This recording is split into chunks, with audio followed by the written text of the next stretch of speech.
मणिमहेश कैलाश एक ऐसा रहस्यमय पर्वत जिस पर चढ़ने की बात से भी कांपते हैं लोग। शिखर पर सूर्य के प्रकाश से बनती है मणि। भगवान शिव से जुड़े देश भर में ऐसे कई स्थान हैं जो भोलेनाथ के चमत्कारों के गवाह रहे हैं।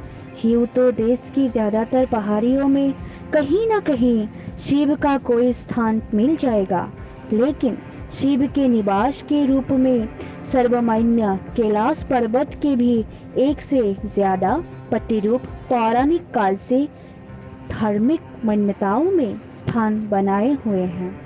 तिब्बत में मौजूद कैलाश मानसरोवर सृष्टि का केंद्र कहा जाता है। वहाँ की यात्रा आर्थिक, शारीरिक व प्राकृतिक हर लिहाज से दुर्गम है। उससे थोड़ा ही पहले भारतीय सीमा में पिथौरागढ़ जिले में आदि कैलाश या छोटा कैलाश है। इसी तरह एक और कैलाश हिमाचल प्रदेश के चंबा जिले में है। ये दोनों कैलाश भी बड़े कैलाश की ही तरह शिव के निवास में माने जाते हैं और इनका पौराणिक महात्मा भी उतना ही बताया जाता है। ऐसी ही एक जगह है मणिमहेश। कहते हैं भगवान शिव ने यहीं पर सदियों तक तपस्या की थी। इसके बाद से ये पहाड़ रहस्यमय बन गया। हिमाचल प्रदेश के चंबा नगर से मात्र 85 किलोमीटर की दूरी पर बसा है मणिमहेश। चंबा को शिव भूमि के नाम से जाना जाता है। मान्यता है कि भगवान शिव की इन्हीं पहाड़ों में निवास करते हैं। हिमाचल की पीर पंजाल की पहाड़ियों के पूर्वी हिस्से में तहसील भरमौर में स्थित है। शिव तीर्थ की यात्रा करते आ रहे हैं। यहाँ मणिमहेश नाम से एक छोटा सा पवित्र सरोवर है जो समुद्र तल से लगभग 13,500 फुट की ऊंचाई पर स्थित है। इसी सरोवर के पूर्व की दिशा में है वह पर्वत जिसे कैलाश कहा जाता है। इसके गगनचुंबी हिमाच्छादित शिखर की ऊंचाई समुद्र तल से लगभग 18,564 फुट है। स्थानीय लोग मानते हैं कि देवी पार्वती से शादी करने के बाद भगवान शिव ने मणिमहेश नाम के इस पहाड़ की रचना की थी। मणिमहेश पर्वत के शिखर पर भोर में एक प्रकाश उभरता है जो तेजी से पर्वत की गोद में बनी झील में प्रवेश कर जाता है। यह इस बात का प्रतीक माना जाता है कि भगवान शंकर कैलाश पर्वत पर बने आसन पर विराजमान होने आ गए हैं तथा ये अलौकिक प्रकाश उनके गले में पहने शेषनाग की मणि का है। इस दिव्य अलौकिक दृश्य को देखने के लिए यात्री अत्यधिक सर्दी के बावजूद भी दर्शनार्थ हेतु बैठे रहते हैं। मणिमहेश यात्रा या भरमौर जातर की पौराणिक कथा। चंबा मणिमहेश भोरमर जातर का विशेष महत्व है। माना जाता है कि ब्रह्मणी कुंड में स्नान किए बिना मणिमहेश यात्रा अधूरी है। आदिकाल से प्रचलित मणिमहेश यात्रा कब से शुरू हुई यह तो पता नहीं, मगर पौराणिक मान्यताओं के अनुसार यह बात सही है कि जब मणिमहेश यात्रा पर गुरु गोरखनाथ अपने शिष्यों के साथ जा रहे थे, भरमौर तत्कालीन ब्रह्मपुर में रुके थे। ब्रह्मपुर जिसे माता ब्रह्मणी का निवास स्थान माना जाता है तथा मगर गुरु गोरखनाथ अपने नाथों एवं 84 सिद्धों सहित यही रुकने का मन बना चुके थे। वे भगवान भोलेनाथ की अनुमति से यहाँ रुक गए, मगर जब माता ब्रह्मणी अपने भ्रमण से वापस लौटी तो अपने निवास स्थान पर नंगे सिद्धों को देखकर आग बबूला हो गई। भगवान भोलेनाथ के आग्रह करने के बाद भी माता ने उन्हें रात्रि विश्राम की अनुमति दी और स्वयं यहाँ से 3 किलोमीटर ऊपर साहर नामक स्थान पर चली गई, जहां से उन्हें नंगे सिद्ध नजर न आए। मगर सुबह जब माता वापस आई तो देखा कि सभी नाथ व 84 सिद्ध महालिंग का रूप धारण कर चुके थे, जो आज भी इस 84 मंदिर परिसर में विराजमान हैं। यह स्थान 84 सिद्धों की तपोस्थली बन गया, इसलिए इसे 84 कहा जाता है। गुस्से से आग बबूला माता ब्रह्मा ने शिवाजी भगवान के आश्वासन के बाद ही शांत हुई। भरमौर नरेश, मरु वर्मा और साहिल वर्मा के समय में भी उल्लेख। वैसे तो कैलाश यात्रा का प्रमाण सृष्टि के आदि काल से ही मिलता है। फिर 550 ईस्वी में भरमौर नरेश मरुवर्मा के भी भगवान शिव के दर्शन पूजन के लिए मणिमहेश कैलाश आने जाने का उल्लेख मिलता है। लेकिन मौजूदा पारंपरिक वार्षिक मणिमहेश कैलाश यात्रा का संबंध ईस्वी सन 920 से लगाया जाता है। और उस समय मरुवंश के वंशज राजा साहिल वर्मा भरमौर के राजा थे।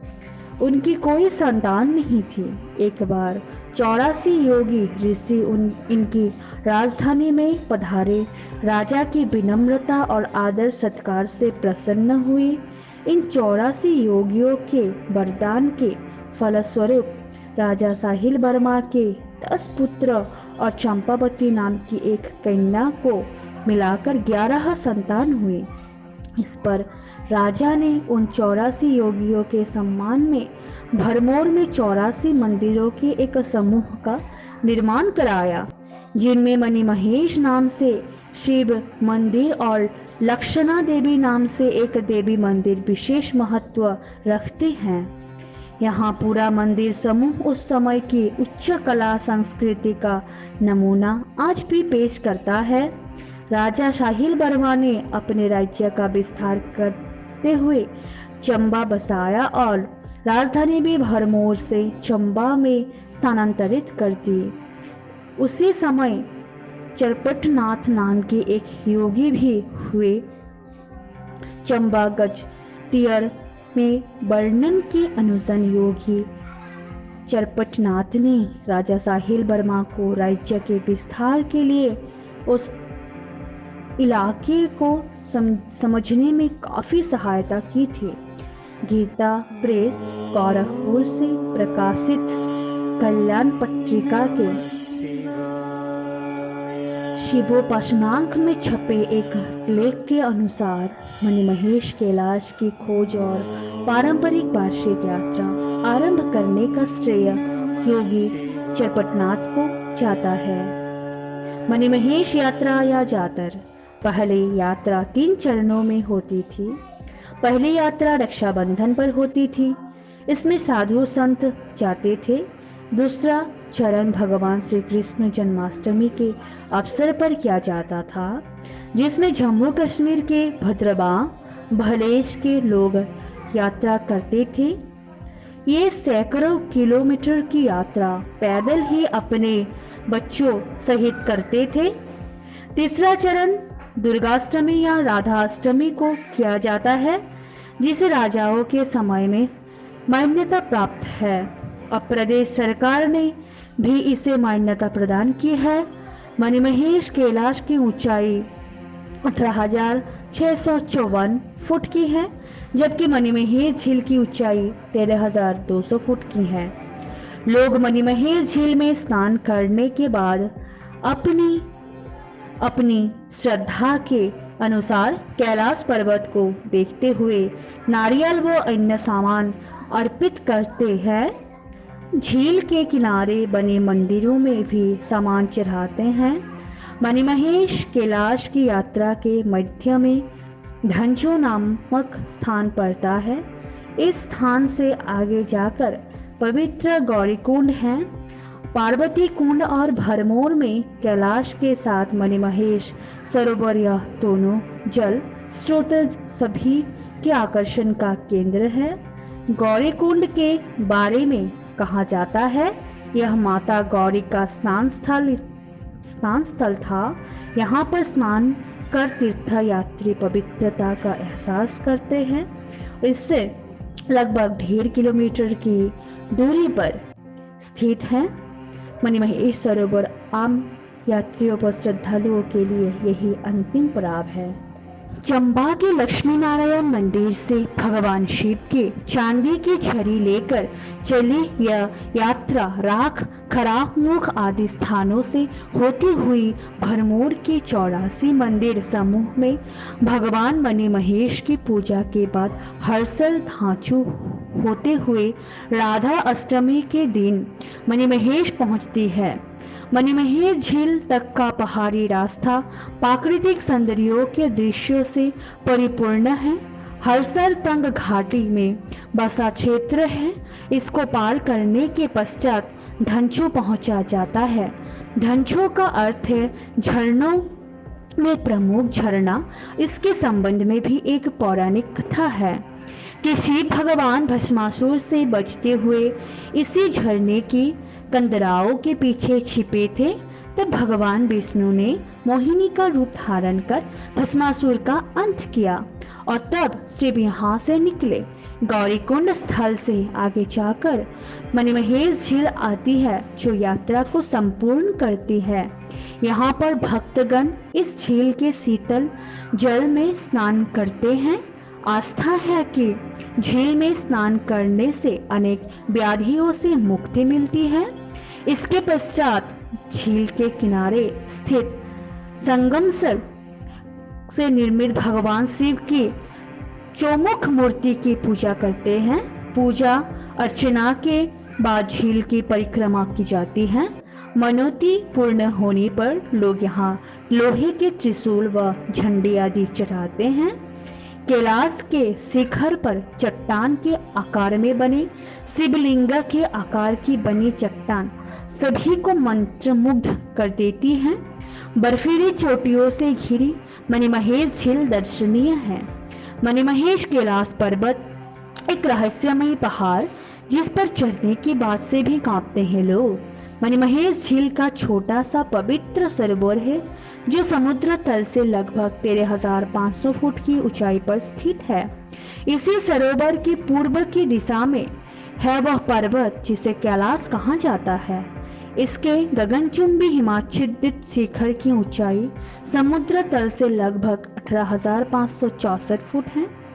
सुबह की पहली किरण जब मणिमहेश पर्वत के पीछे से फुटती है तो पर्वत शिखर के कोने में एक अद्भुत प्राकृतिक छल्ला बन जाता है।